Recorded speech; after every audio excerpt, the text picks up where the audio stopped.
My name is Eli. I'm 33, and I've always been the kind of guy who remembers birthdays, shows up with a gift, and offers to help clean up even if I wasn't the one who made the mess. My family has never made that easy. I'm not the black sheep exactly, more like the invisible one. I'm not dramatic or loud, and I've never had a big falling out with anyone. But over the years, I felt the slow, quiet burn of being edged out. Little things. Group chats I wasn't added to. Inside jokes I didn't understand. Family photos where I was mysteriously absent even though I'd been there, standing just off to the side. I always gave them the benefit of the doubt. They forgot. I'd tell myself. It wasn't personal. I held on to that narrative longer than I should have. I guess part of me thought if I just kept showing up, being helpful, staying kind, they'd eventually see me again. The thing about being excluded quietly is it gives people plausible deniability. And that's the worst part. No one has to say, you're not wanted. They just make it so you stop expecting an invite. So last month, I was at my nephew Liam's 7th birthday party, my sister's kid. I brought him a Lego Star Wars set he'd been begging for and even helped him build the first half of it. I stayed after the party while the other adults cleared out and helped wash dishes while my sister scrolled through her phone. Casual conversation, small talk, nothing off. It felt normal. Like maybe, just maybe, things were leveling out. So when I said, "Can't wait for the big family dinner tomorrow. Looking forward to catching up with everyone," it was with total sincerity. My cousin Tara froze mid-bite of leftover cake. Then she burst into laughter. "Wait, you don't know? That was yesterday." My stomach dropped, and I turned to my aunt across the kitchen, half hoping this was a bad joke. But no, she pulled out her phone without hesitation. She had photos. A long table set up at my parents' backyard.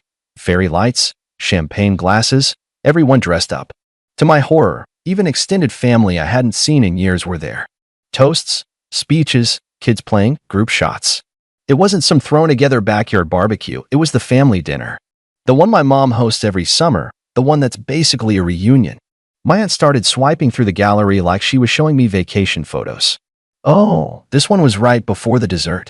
That's when your mom gave her little speech about being surrounded by all her blessings." She said that last part slowly, eyes starting to me like she realized, too late, that maybe I shouldn't be hearing this. But the moment was already poisoned. My face went hot. My mouth was dry.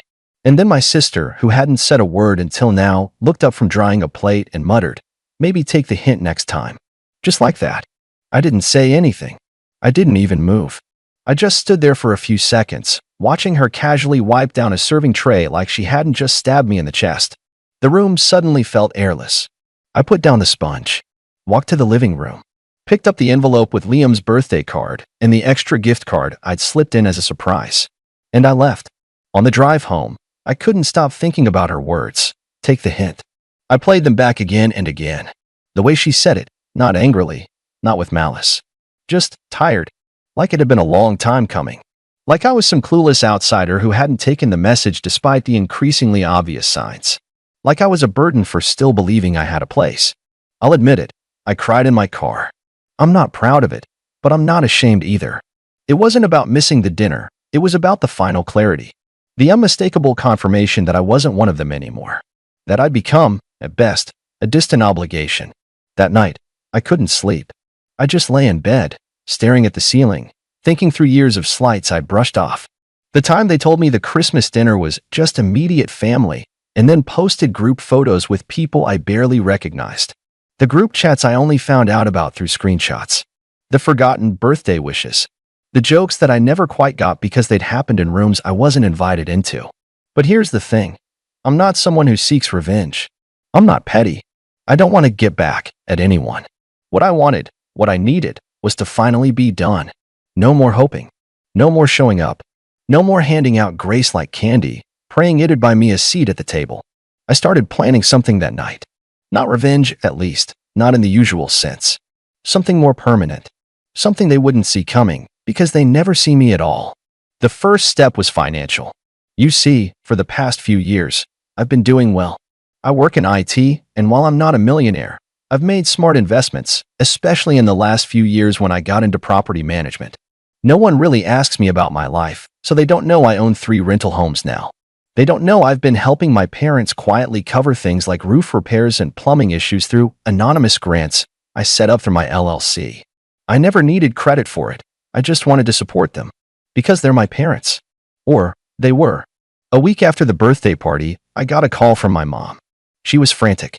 The central air in her house had gone out during the first heat wave of the season. We were told the repairs are going to be over $8,000, she said, voice shaking. The guy you usually work with said he didn't get the usual maintenance retainer this year. Did something happen with the fund? I calmly told her I had dissolved the grant program. She was confused at first, but I didn't elaborate. I'm sure you and everyone who was at the dinner can figure something out, I said. Silence on her end. I could almost hear her thoughts racing. I didn't wait for her to respond. I just ended the call politely. That same day, I called my lawyer. There were other things I'd funded over the years, college savings for my niece, emergency dental work for my uncle, a part-time assistant my sister used to help with her Etsy business. I had receipts for all of it. None of them knew I'd tied those funds to clauses and agreements, and none of them knew those clauses could be canceled with a single signature. I signed, sent the letters, froze the accounts. It took about 2 weeks for the ripple to hit. My inbox flooded. Calls, messages, missed FaceTimes. One from my cousin that just said, "What is going on?" But I didn't respond. And then came the family group chat. Not the one I'd been excluded from, the old one. The one I had created 5 years ago when Grandpa passed and everyone wanted to coordinate funeral logistics. I still had admin rights.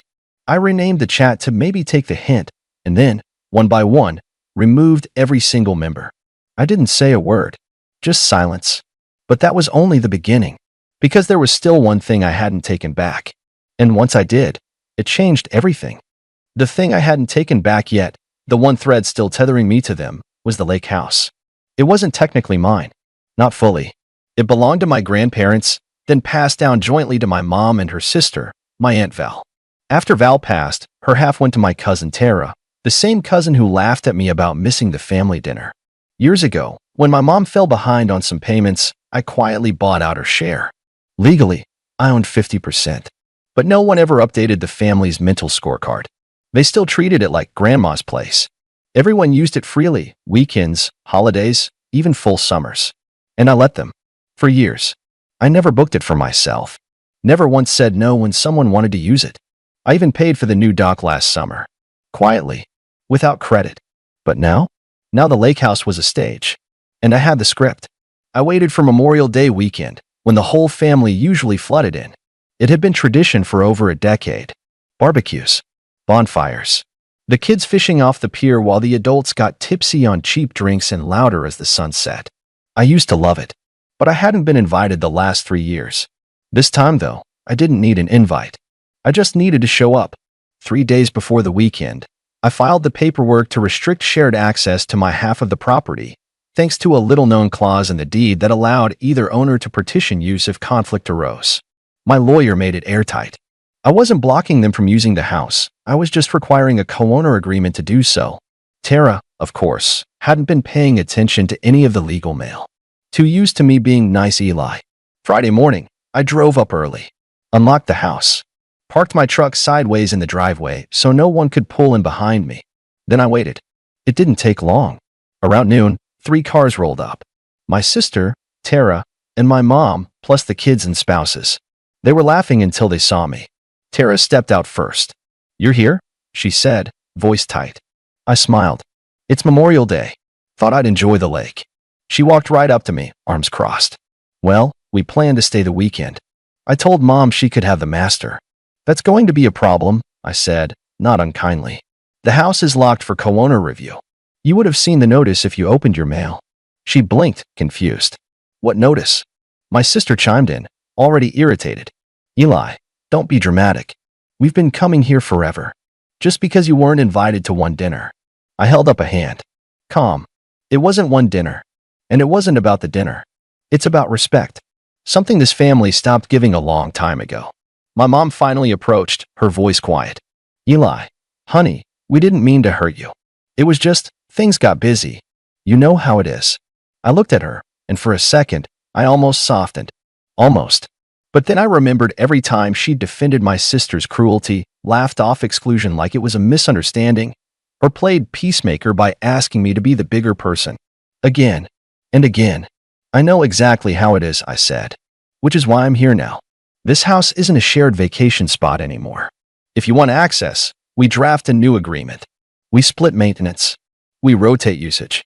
Or, I shrugged. We sell. You wouldn't dare, Terrace said, voice rising.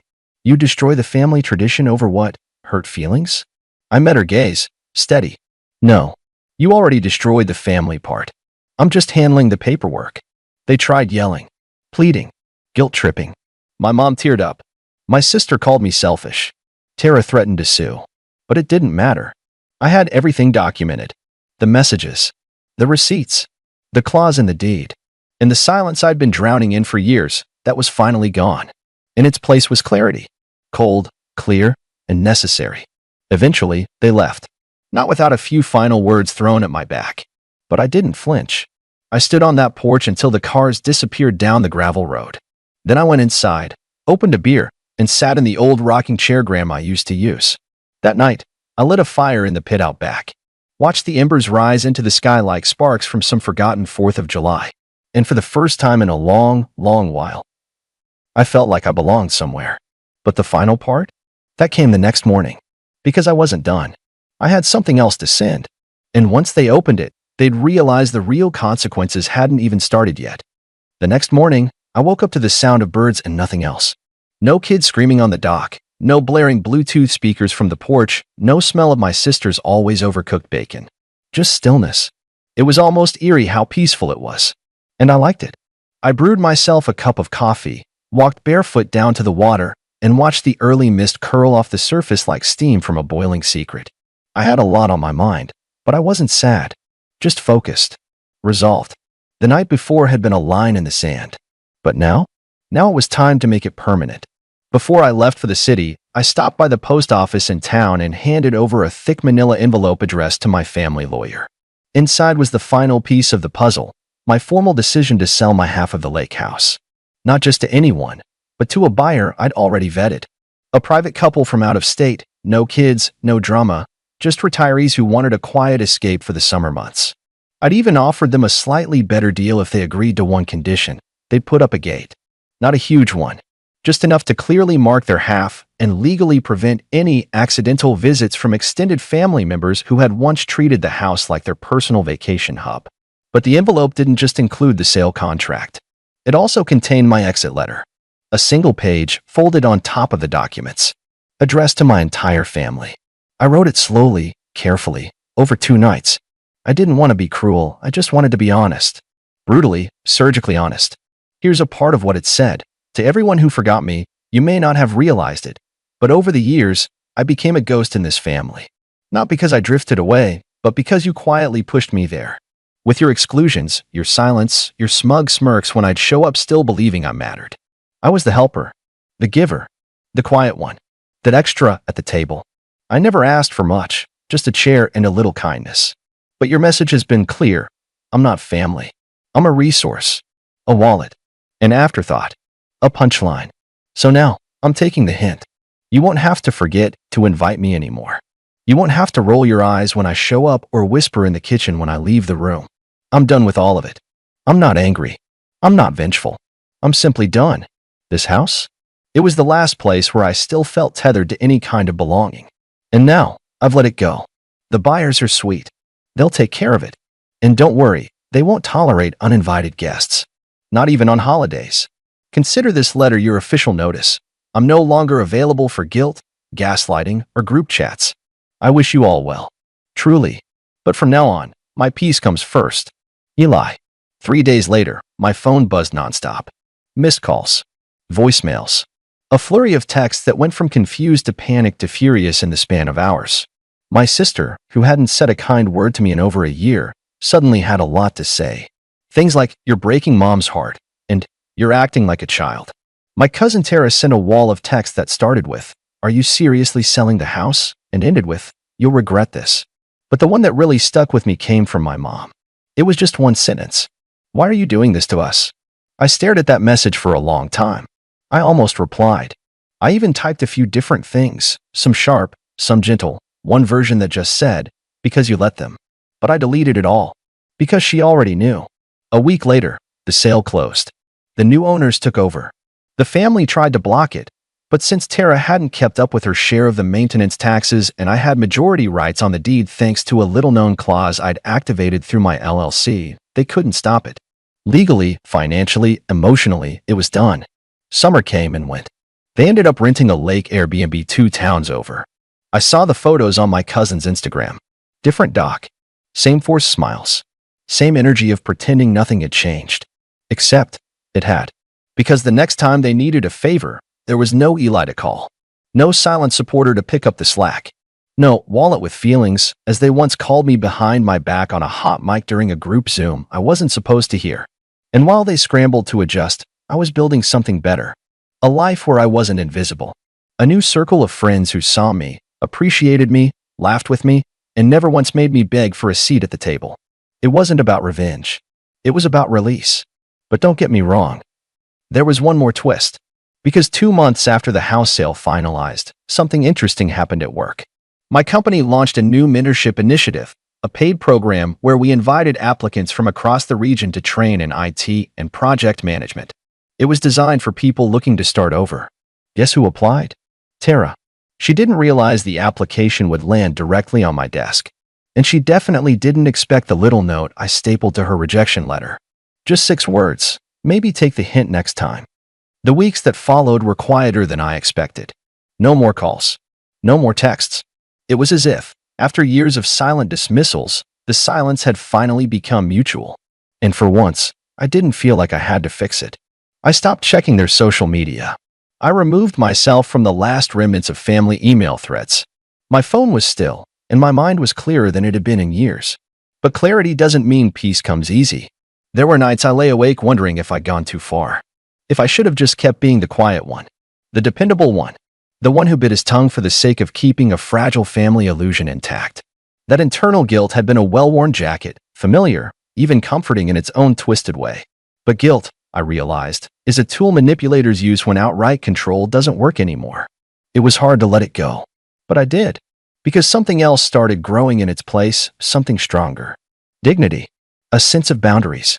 A strange but welcome pride in the fact that I had, for the first time, chosen myself over people who had proven again and again that they wouldn't have chosen me. Work got better too. I got promoted. Turns out when you're not constantly drained by toxic family dynamics, your brain has more room to thrive. I finally took that trip to Kyoto I'd been putting off for years. Went solo. Spent 2 weeks wandering through bamboo forests and sipping matcha on quiet balconies. I didn't post about it. Didn't announce it to the world. I just lived it. Fully, quietly, for myself. The final thread unraveled on Thanksgiving. Traditionally, it was hosted at my parents' house. A big production. Stuffing recipes copied from Grandma's old notes.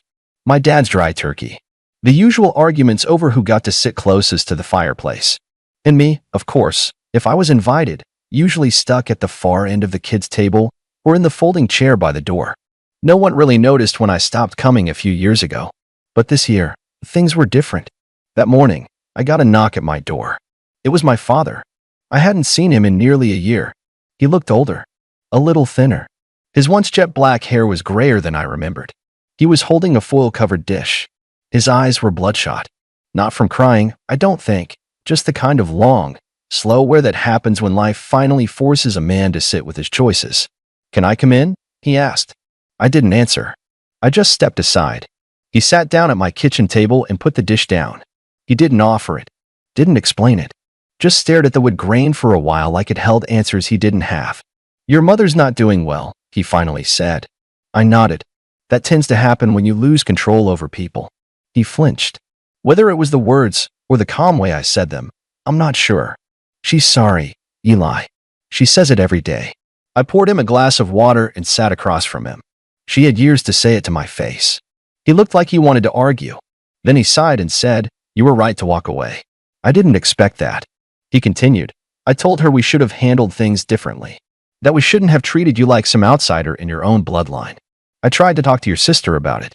She says you're being dramatic. That you're holding a grudge." I laughed softly. Not out of amusement, just disbelief. Of course she does. She's not doing so well either. Her Etsy shop folded. She's staying with us now. Your mother's under a lot of stress. And he looked up at me finally. Really looked. "I'm not here to guilt you. I'm here because I realized something. You weren't the one who abandoned the family. We abandoned you. And we just got used to the idea that you'd never push back." The silence between us sat heavy. Then he added, "I read your letter." I raised an eyebrow. "The one you sent to the lawyer." He forwarded a copy to me after the house was sold. I read it 3 times. I cried each time. I didn't know what to say. "You're a better man than I ever gave you credit for," he said. "I'm sorry it took losing the house and losing you to see it." I believed him. I don't know why, but I did. There was something raw about his voice. Not performative. Just worn out. I stood, walked to the fridge, and pulled out a small pumpkin pie I had picked up the day before. I sliced 2 pieces, placed one in front of him. "No turkey," I said, "but it's real whipped cream." He smiled a little. We didn't talk much after that. Just ate. 2 men with too much history between them and no real map forward. But it was something. Not a full repair. Not a reconciliation. But a start. And I made it clear, if things were to ever be different, it would be on my terms now. No more appeasement. No more backseat in my own story. A few days later, I got a letter in the mail. Handwritten. From my mom. I read it twice. Then I put it away. I wasn't ready to respond. Maybe I never would. Forgiveness doesn't come on cue. And it certainly doesn't come without change. Weeks passed. I was moving into winter with a kind of peace I hadn't known in years.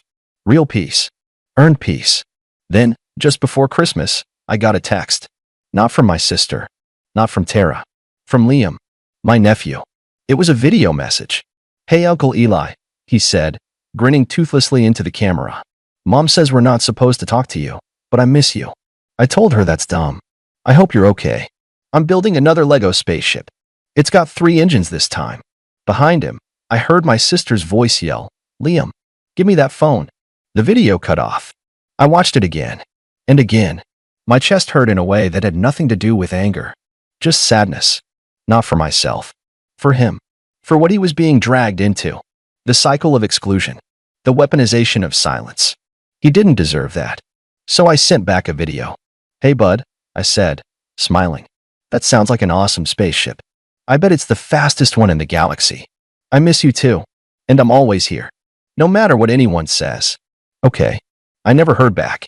But that was okay. Because I meant it. The revenge was never really about hurting them. It was about stopping the hurt they caused me. About putting up walls not to punish, but to protect.